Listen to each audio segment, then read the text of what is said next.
찬양하겠습니다. 이 믿음 가지고 찬송가 292장 함께 찬양하시겠습니다. 주 없이 살 수 없네. 찬송가 292장입니다. 주 없이 살 수 없네. 죄인의 구주여, 그 귀한 보배 피로 날 구속하소서. 그 주의 사랑으로 흘리신 보혈이 내 소망 나의 위로 내 영광 됩니다. 주 없이 살 수 없네. 나 혼자 못 서리. 힘없고 부족하며 지혜도 없도다. 내 주는 나의 생명 또 나의 힘이라. 주님을 의지하여 지혜를 얻으리. 주 없이 살 수 없네. 내 주는 아신다. 내 영의 깊은 간구 마음의 소원을 주밖에 나의 마음 위 알아주리요. 내 마음 위로하사 평온케 하시네. 주 없이 살 수 없네. 세월이 흐르고 이 깊은 고독 속에 내 생명 끝나도 사나운 풍랑일 때 날 지켜주시니. 내 곁에 계신 주님 늘 힘이 됩니다.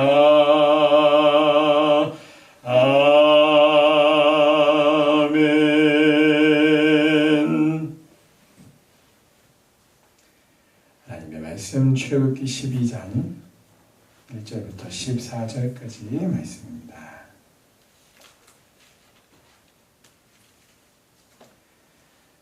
출애굽기 12장 1절부터 14절까지 말씀. 1절 제가 먼저 읽고 번갈아 교독하겠습니다. 여호와께서 애굽 땅에서 모세와 아론에게 일러 말씀하시되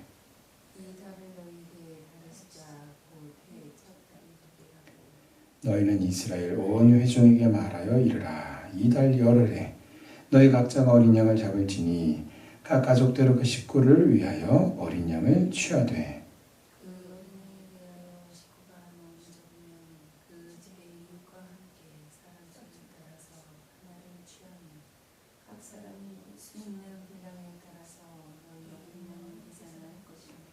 너희 어린 양은 흠없고 일련된 수컷으로 하되 양이나 염소 중에서 취하고 이달 열나흘날까지 간직하였다가 해질 때에 이스라엘 회중이 그 양을 잡고 그 뼈를 양을 먹을 집 좌우 문설주와 임방에 바르고 그 밤에 그 고기를 빼고 무교병과 쓴 나무와 날 것으로나 물에 삶아서 먹지 말고 머리와 다리와 내장을 다 불에 구워 먹고 아침까지 남겨두지 말며 아침까지 남은 것은 곧 불사르리라. 너희는 그것을 이렇게 먹을지니 허리에 띠를 띠고 발에 신을 신고 손에 지팡이를 잡고 급히 먹으라. 이것이 여호와의 유월절이니라. 내가 그 밤에 그 땅에 두루다니며 사람이나 짐승을 막론하고 애굽 땅에 있는 모든 처음 난 것을 낳아치고 애굽의 모든 신을 내가 심판하리라. 나는 여호와라.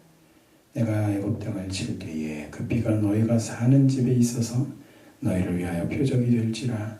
내가 비를 볼 때에 너희를 넘어가리니 재앙이 너희에게 내려 멸하지 아니하리라. 너희는 이 날을 기념하여 여호와의 절기를 삼아 영원한 규례로 대대로 지킬지니라. 아멘. 자, 마지막 10번째 재앙은 출애굽의 성취의 방편이기도 하고, 또한 하나님이 이스라엘 백성들을 애굽에서 구원해 내신 출애굽 사건을 영원히 기념하도록 하기 위해서 유월절 규례로 주시는 축제이기도 합니다. 하나님은 가장 먼저 그 달을 1년의 첫 달의 기준으로 삼게 하셨습니다. 그리고 그 달 14일 저녁에 흠 없고 1년 된 수컷 어린 양이나 염소를 잡아서 그 피로 문설주와 임방에 바르고, 또 그 밤에 고기를 불에 구워서 누룩을 넣지 않은 무교병과 쓴 나물과 함께 먹게 하셨습니다. 자, 또한 먹는 방법도 희한해요. 허리에 띠를 띠고 신을 신고 지팡이를 손에 잡고 먹게 하셨습니다. 그러니까 지금 외출 준비를 다 마친 상태입니다. 허리에 띠를 띠고 신을 신고 지팡이를 짚었다는 얘기는 이제 긴 여행을 떠나는 어떤 그런 지금 이제 여행의 복장을 다 갖추고 이제 출발하기만 하면 되는 그런 복장으로 지금 그렇게 고기를 불에 구워 먹게 하셨어요. 먹다 체할 수도 있는 그런 어떤 그런 상황 속에, 그런 분위기 속에서 식사를 하게 하신 것입니다. 자, 하나님이 명령하신 모든 행위들은 하나님의 메시지를 상징하고 포함하고 있습니다. 성도는 옛 삶과의 단절을 통해서 하나님의 백성으로서의 정체성, 거룩성이라고 하는 하나님의 백성의 정체성을 확립해야 합니다. 자, 그래서 이전에 사용하던 애굽의 달력, 애굽의 어떤 그런 원력을 버리게 하시고 이제 출애굽하는 그 달을 첫 달로서 새로운 달력을 사용하도록 하신 것입니다. 죄악된 이전과의 삶과는 완전한 단절을 통해서 하나님의 거룩한 백성으로서의 정체성을 확립하고, 또한 거룩한 삶의 모습으로 하나님을 기쁘시게 하는 우리 성도님들 되시기를 주님의 이름으로 축원합니다. 자, 오늘 5절을 보시면 이스라엘을 장자 재앙으로부터 구원하는데 필요한 유월절 희생 제물의 조건이 소개가 되고 있습니다. 그것은 어린 양 가운데에 흠 없고 1년 된 수컷으로 해야 한다는 것입니다. 병들었거나 온전치 못한 것은 자격 자체가 없었습니다. 유월절 희생양은 완벽하고 좋은 상태의 어린 양이 요구가 되었는데 왜 그랬 것일까요? 사람들이 흔히들 사실 고기도 나이를 많이 먹은 짐승은 질기고 맛이 없다라고 말을 합니다. 그래서 보통 무엇이든지 이 가축, 그리고 또 이것을 고기로 먹는 이 가축들, 짐승들은 다 출하하는 그 시기가 딱 정해져 있습니다. 그래서 돼지도 가장 맛있는 때, 어떤 소도 그렇고 어떤 그 길러내는 그 기간이 딱 있고 그 기간에 맞춰서 또 이렇게 도축을 함으로써 맛있는 고기를 사람들에게 공급할 수 있도록 하는 것이죠. 자, 그렇다면 오늘 어린 양, 그리고 1년 된 수컷, 또한 그것도 흠이 없는 어떤 수컷, 어떤 이런 조건들이 그런 것을 말하는 것일까요? 그렇게도 생각이 될 수 있겠지만 사실은 그렇지 않습니다. 이것이 의미하는 것은요, 바로 예수님께서 우리의 구주가 되시기 위한 조건을 설명하고 미리 보여주는 예표함이 되는 것입니다. 자, 죄인이 희망이 없고 비참한 것은 바로 그 죄로 인하여, 죄 때문에 하나님의 심판이 이미 확정되어 있기 때문에 비참한 것이에요. 희망이 없는 것입니다. 자, 그러므로 이 하나님의 심판에서 구원을 받기 위해서는 영적인 유월절 희생양이 필요한 것입니다. 자, 그 영적인 유월절 희생양이 바로 예수 그리스도이십니다. 최초의 범죄자 아담은 그가 죄가 없는 존재였어요. 죄가 없는 상태에서 그가 범죄함으로써 죄가 이 세상에 들어오게 되고 인간이 죄인이 되었기 때문에 이 인간의 죄의 문제를 해결해서 하나님의 심판으로부터 자유해지기 위해서는 바로 그 죄의 문제를 해결할 사람이 필요했는데 그 죄를 해결할 사람이란 아담과 똑같은 사람이 필요했던 것입니다. 그것은 바로 죄가 없는 인간인 것입니다. 하지만 아담의 후손들은 모두가 다 여지없이 다 죄인으로 태어나게 됩니다. 그래서 하나님이신 예수님께서 성령으로 성육신하셔서 죄가 없으신 예수님이 인간의 육체를 입게 되신 것입니다. 이 예수님께서 인류의 죄를 대신 지시고 십자가에 대속물이 되셔서 매달려 희생제물이 되셨습니다. 물과 피를 다 쏟아내고 살이 찢기고 그 몸에 구멍이 남으로써 마치 1년 된 어린 양처럼 그렇게 잡히셨습니다. 그리고 그 핏부림을 받은 자만이 하나님의 무서운 죄에 대한 심판으로부터 구원을 받게 되는 것입니다. 오늘 하나님께서도 그 유월절에 대해서 말씀하시며 그 어린 양의 그 피를 볼 때에 내가 너희를 넘어가리라 라고 말씀하셨던 것처럼 오직 예수 그리스도의 핏부림을 받은 사람만이 그 무서운 죄에 대한 하나님의 심판으로부터 우리가 구원을 얻게 되는 것입니다. 오직 예수 그리스도만이 우리의 유일한 구원자 되심을 인하여 우리가 기뻐하고 감사하며 찬양과 영광을 올려드리시기 바랍니다. 자, 오늘 6절을 보시면 유월절 양을 이스라엘 회중들이 함께 잡았다라는 것을 알 수 있습니다. 이것은 그리스도의 그 구속함으로 인해 모든 성도가 중보자 없이 하나님 앞에 직접 나아갈 수 있는 만인 제사장 제도에 대한 예표입니다. 모든 성도는 제사장으로서 특권과 대제사장으로서의 특권과 의무를 함께 가지고 있습니다. 그 의무란 곧 자기의 삶으로 하나님을 예배하는 삶을 살고 또 언제나 하나님 앞에 서 있는 자로 하나님을 수종드는 자로서 자신을 거룩하게 죄로부터 구별하는 것을 의미합니다.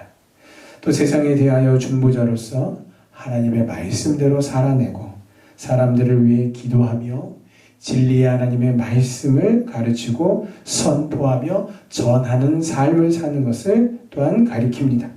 그러므로 성도는 제사장으로서의 특권만을 강조할 것이 아니라 의무의 성실함과 충성으로 임하여 살아계신 하나님의 그 은혜와 능력 또한 사랑을 우리의 삶으로 우리 이웃들에게 특별히 예수님을 알지 못하는 그런 불신 이웃들에게 전하여 생명을 구원하는 우리 성도님들 다 되시기를 주님의 이름으로 축원합니다.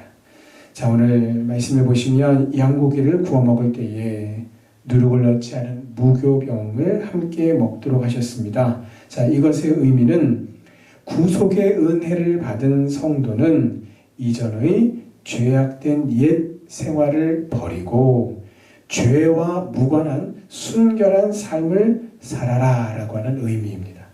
자, 또 쓴나물과 함께 먹게 하셨습니다. 이것은 바로 예수 그리스도의 십자가의 고난에 동참해야 함을 교훈하는 것입니다. 복음이 전파되고 예수님이 증거됨을 위해서 기꺼이 고난의 길을 감내하는 것, 그리스도를 위한 고난에 동참하는 것입니다. 복음을 위해 기꺼이 불편을 감수하는 것, 그것 역시 고난에 동참하는 것입니다. 예수 믿고 복받는 것의 그 의미를 그저 우리가 이 세상에서 편하게 또 편안하게 또 평안하게 행복하게만 살다가 천국에 가려고 하는 생각은 믿음도 예수도 구원도 부활의 영광도 전혀 모르는, 성경의 말씀을 전혀 모르는 영적인 무식이요 잘못된 신앙의 자세와 잘못된 태도입니다.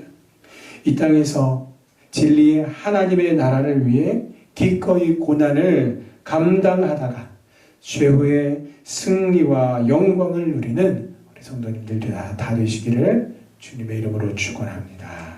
자, 결국 최후의 심판은 세상의 모든 이들에게 임할 것입니다. 오늘 우리 자신을 포함해서 말입니다.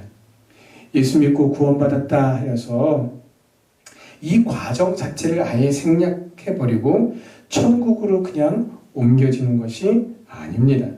종말이란 최후의 심판날이라고 하는 우주적인 종말도 있고 또 죽음이라고 하는 개인적인 종말이 함께 있습니다.